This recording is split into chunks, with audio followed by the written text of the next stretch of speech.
You ask Tiger to solve. This deals with linear equations with one unknown. The final result is x equals -2. Let's solve it step by step. Simplify the expression. Expand the parentheses. Multiply the coefficients. Simplify the arithmetic. Group all y terms on the left side of the equation. Subtract 14x from both sides. Group like terms. Simplify the arithmetic. Group like terms.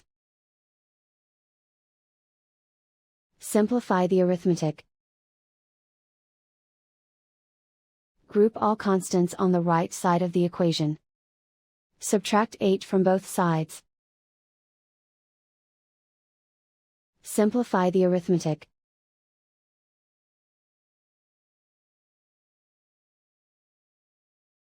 Isolate the y. Divide both sides by 10. Simplify the fraction. Find the greatest common factor of the numerator and denominator. Factor out and cancel the greatest common factor. And so the final result is x equals -2.